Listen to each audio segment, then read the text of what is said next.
You want to dress accordingly. You don't need to bring any warm clothes except for those that you might need while you stop off at Frankfurt there with Walt and Lola.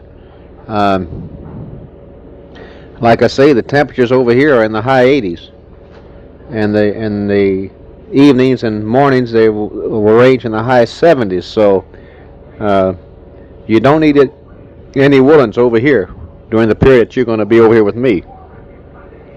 Travel as light as you can is what I'd recommend because you might want to take some things back with you. So don't overload yourself. I think this is usually the tendency when someone is getting ready to plan a trip or to go off on a trip.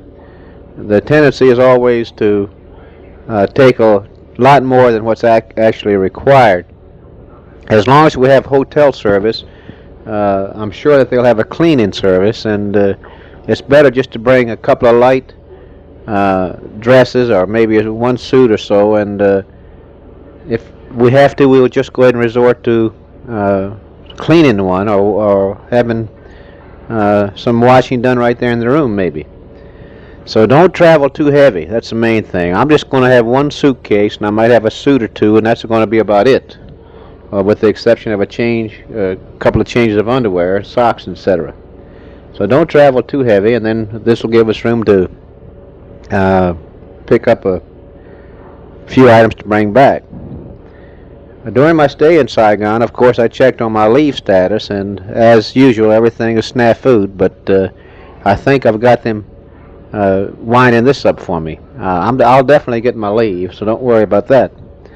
My pay is still screwed up. I found out that my check is at Saigon, and someone's going to bring it up. I should have it tomorrow. I was right there in the finance office and never dreamed that they hadn't sent it out, and because I could have checked when I was there, I guess I should have. I was just trying to check to see if they couldn't send the check to me in country rather than having to go to San Francisco. And this heck is for the month of November. They never even mailed it out. It's still down in Tonsnut.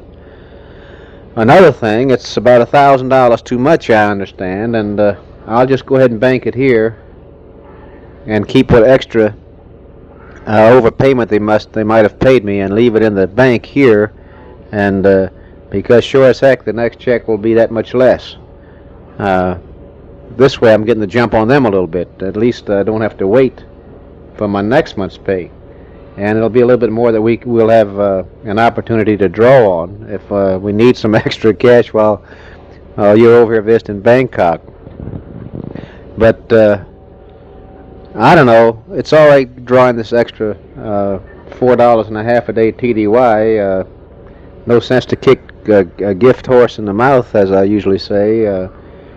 This will always come in handy.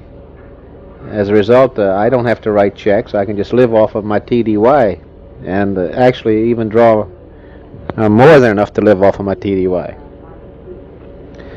So at least we'll have a few extra bucks maybe to buy something nice, real nice like. One thing I am doing, I am developing some names of contacts, for example, of jewelers in Bangkok. I have concessionaires who sell jewelry and gifts, and they buy their stones in Bangkok, and I'm going to try to pick up a lead or two there.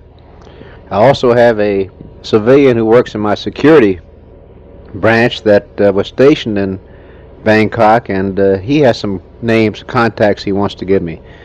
I'll also touch base with the regional exchange officer there in Thailand. His office is in Bangkok, and it'll be good to walk in and say hello. He'll have some ideas maybe of places that we can visit, and doesn't hurt to make a contact. And he also should be able to tell us some of the nice places to go to get your the best stones, the best gems. They'll have so many of these small shops there, I'm sure, that you don't know whether you're getting the best quality stone or not. And the more contacts that we can make in this area, the better. As far as Hong Kong is concerned, we can discuss this when you arrive in Bangkok, see what the charges will be. I also have a contact that Colonel Perkins, the deputy commander of VRE, gave me. In the event that we do go to Hong Kong, it's a woman contact. She's a buyer for the exchange, and she could put us, line us up with some of the better places there. As far as she could tell us where to go to buy whatever you wanted, I'm sure. So that's just food for thought. I also thought that if we didn't get to Hong Kong, you might want to visit Saigon for a couple of days. If so, we could maybe arrange it so we could tack it in on the tail end of your stay and swing down to Saigon for a couple of days. Really not too much to see, but would give you some idea of what this city looks like. I'm sure it's nothing like you picture. And of course today there are about 4 times as many people as there would be in normal times in the city of Saigon. And when you figure that the population is usually about 1.5 million, and right now there are 4.5 times that many there are a great many people in the city of Saigon. Well, tell Marky that my octopus ate one of my pretty blue fish. He sure did. I found the head and the tail in there one day. And I guess it was best I lost the blue one rather than losing the octopus, but I finally lost the octopus too, because in order to keep him away from the other fish, I took a jar, I punched holes in the top of the jar and filled it with the seawater and stuck him in the jar and put him in the aquarium. And I imagine he suffocated because I came back at lunch one time and he was dead. It was a shame. He was an oddity, if nothing else, and I did have him for about a week. Not quite a week. But by gosh, he did. He caught one of the prettiest fish I had. I had 2 of this type of fish, though, so I still have 1 left, and I'll just have to go out and get a replacement. They're hard to come by. But I'm sure that I'll never find another octopus the whole time I'm over here. He was a cute little thing, and I know that Mark would have loved to have seen him. He'd scoot across this tank of mine just as like a jet of water when he went across from one side to the other. All my other fish are faring fine, and your food that you sent, Lois, was a lifesaver. I still feed the fish shrimp. They seem to love shrimp cut up in little chunks, and I throw it in there, and they have a fit. But the other food they like too. I guess I'll have to find a fish keeper when I go on leave here in another month, a couple of weeks. I did try my luck at fishing today. I've got all of this on another tape that I'm sending to Nana and Pop, so I won't go into a lot of detail there. I'm sure you'll hear the tape. But one thing happened this morning when I was getting my fishing tackle ready. This nice rod that my exec bought me in Hawaii, I was trying to run corks and lines and everything on it, and I turned sharp inside my hooch and struck the tip against the side of the wall of my hooch, and lo and behold, I broke the tip of it off. So what I'll do, I'll send this to you in the one of the boxes that I send to you, mail to you, one of the packages I send. I've got some of this legacy wear that I've got 2 sets here I want to send to you. You might want to hold one, and the other will make a good gift for somebody some later date. I've got another cassette recorder I'm going to send your way, and as soon as I can find time to get it wrapped and packaged, and you can decide if you want to keep the one that I'm sending, or you can make up a decision what you want to do. It's a nice one. It's one like I'm recording on right now, little Panasonic, that I'm sure you'll like. It's much along the lines of the one that I sent you, the Iowa that I sent you.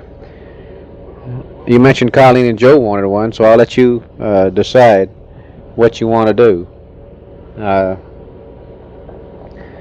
I got this one on a markdown too, and it'll cost, I don't know how much to mail it, but the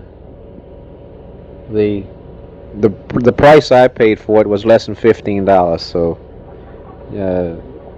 you can take it from there when it arrives and figure out if you want Joe and Colleen to have it.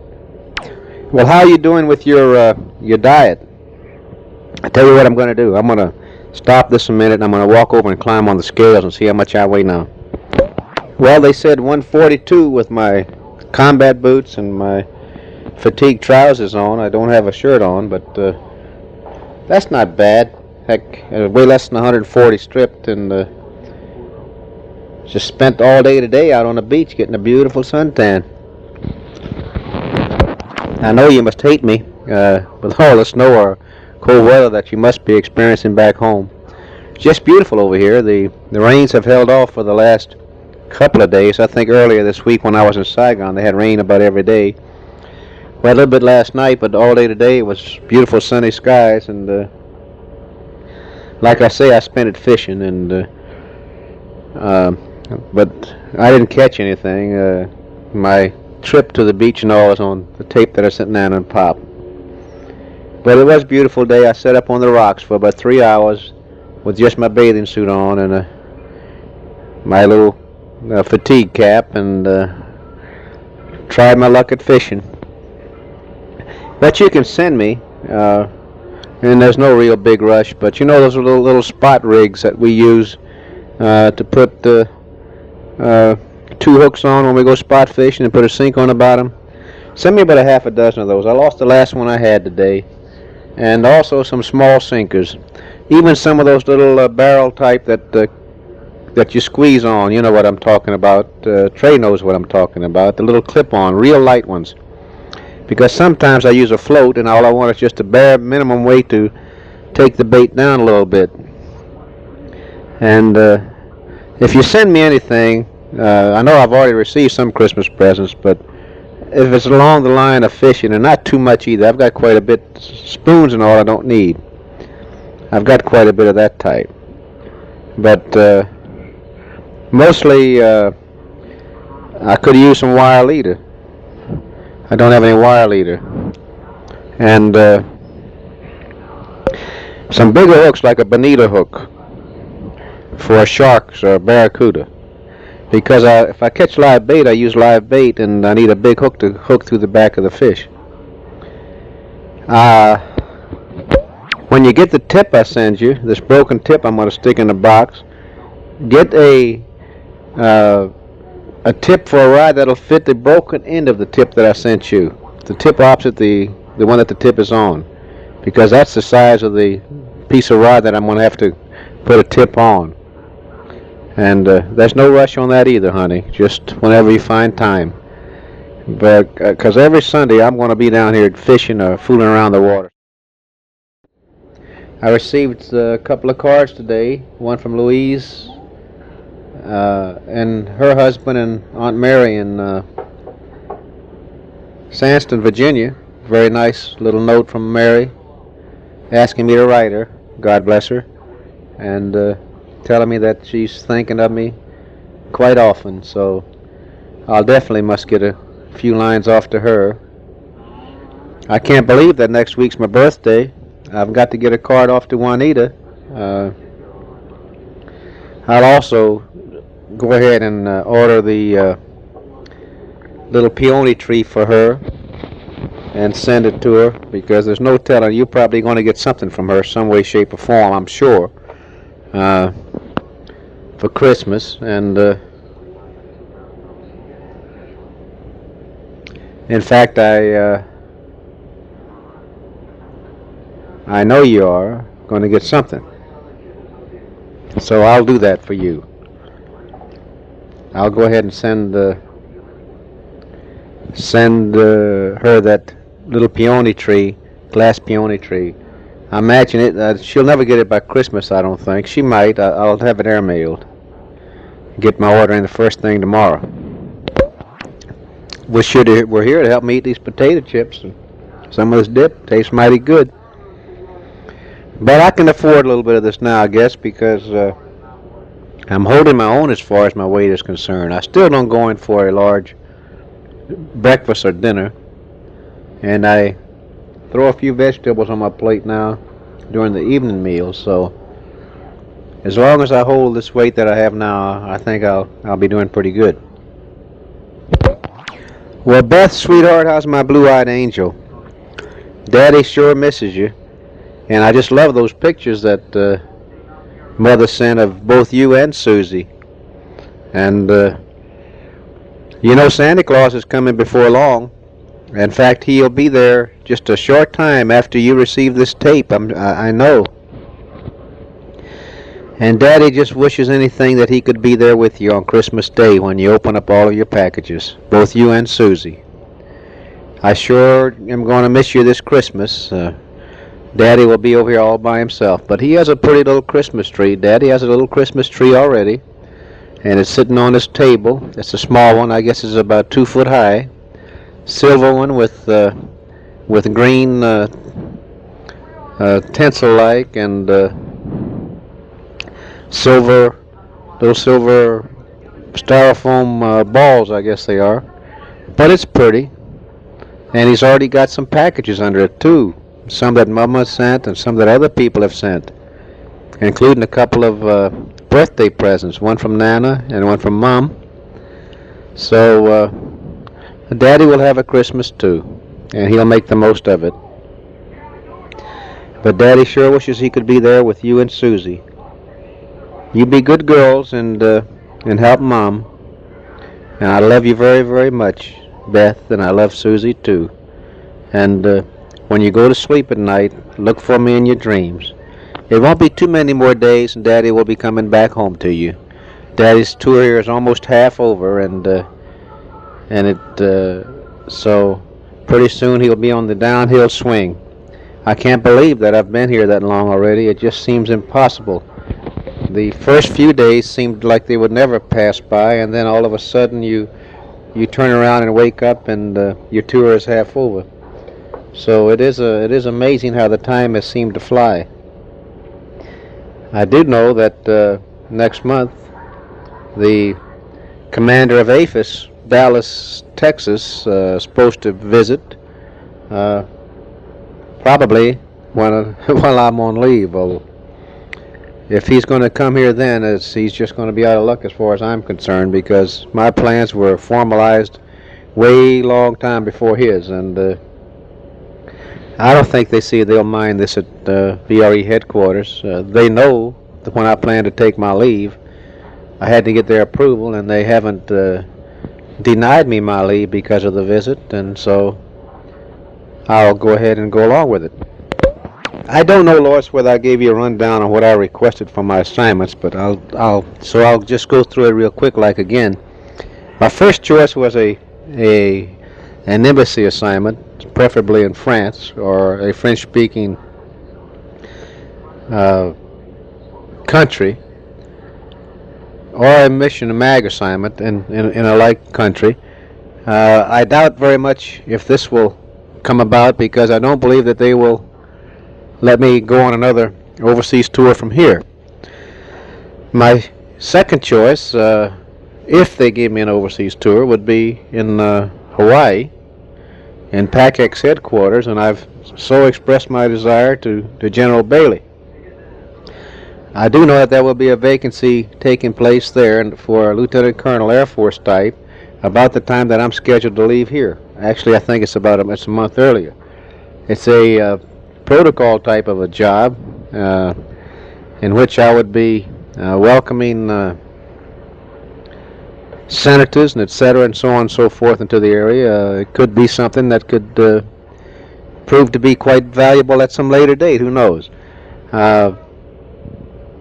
However, my stateside choices, my first choice was MAC, Military Airlift Command, primarily because I am well known in MAC at this time, right now. Most of the people at MAC headquarters know me. That's the material types, and as well as in 21st Air Force. So because of this, and I know that it doesn't hurt to be known, I've chosen MAC headquarters, MAC command as my first stateside choice with assignment around Dover. I agree with you. I don't think I'd care too much for McGuire. However, I wouldn't turn it down, I don't guess. It would put us there on the East Coast and not too far from home. My second stateside choice was TAC, with Langley as my base of preference. So, who knows? I feel sure it'll be a stateside assignment, and from there on in, I guess we just have to keep our fingers crossed and hope for the best. There is another alternative. I could extend over here for 6 months. Now, if I did, the government would give me 30 days leave at home at no cost, at the convenience of the government, with no charge against me. This would mean that I'd have to serve 6 more months over here. The only drawback, I believe, on this would be the fact that this would put me home about next January, which would be a bad time of the year in the event that we were stationed, say, somewhere else in the United States. It would be a bad time to move the children. It would be cold. It would be a miserable time of the year to effect the move of furniture and everything. But it's something we can think about. I don't know. I like this job here at the present time. I only have my exec with me for about 50 more days, though. Maybe 100 days. I don't know, either 55 or 100 days. He's requested a 45-day extension. I don't believe it's going to be approved. And from what I hear, his replacement there from Eustis is not as aggressive. He's not as much of a fireball as the one I have now. And so I'll probably wind up having a man that is just the opposite extreme from the one I have now. The one I have now is really a go-getter, energetic type. We both think along the same lines, and we do a heck of a lot to get things done. If the one I'm getting in is a slow burner, then I can see where the second half of my tour here won't be near as enjoyable as the first half. Right now, I have little to worry about as far as correspondence and everything is concerned, because my exec sees that it's moved and processed along, and that the suspenses are met and everything else. So I'll just have to wait and see what this new man's going to be like. He might be just as good. I don't think he could be much better, to tell you the truth, because the one I have, I believe, is about the strongest one that they have over here in the Vietnam Regional Exchange. And I'm really going to miss him. It's going to be a little rougher sledding, I think, the last half of my tour over here, but I'm not letting it worry me. Well, Neil, son, how are you doing? I hope you liked your birthday presents. I've got a nice Christmas present coming to you, too, to all of you boys. They might not get there exactly on Christmas Day, so if you don't get your presents on Christmas Day, just sit tight. They'll be there sometime. I'm ordering some things through the PACX catalog for you. And so if one of you gets something and the other one doesn't get it right at Christmas, just remember that yours is still coming. And Marky, how you doing, son? I really enjoy your letters. You really write to me quite frequently, and they mean an awful lot to me. That old starfish I caught, he looks a little messy, Marky. I don't think I'm going to be able to send him to you. He's sort of dried up, and he's pretty much shot. Sort of smelly, too. So I don't think I'll have a chance to send him to you. And I'm still trying to catch that big fish so I can send you the teeth from him. I'll get him one of these days. I'll just have to start to concentrate more on fishing, I guess. And Trey, son, how are you doing? I'm still anxious to find out how you made out on your written tests, and I'm pulling for you. I just wonder if you had any luck hunting recently. I've picked up a German Luger pistol, I don't know whether I'm going to be able to get it home or not, but I'm going to start working on that now. I've got a German Luger that I picked up over here, and I'm going to see if I can't get authority to bring it back home. If not, I'll just pass it on to somebody else, I guess. It's awful hard to bring weapons in from outside the country. Well, Susie, how's my Susie girl? Daddy wants to say hello to you, too. I've already said hello to Beth, and Daddy enjoys the little drawings that you send him every now and then and the packages and everything, Susie. I miss both you and Beth very much. And you and Beth both be good to Mom. Help Mom out around the house.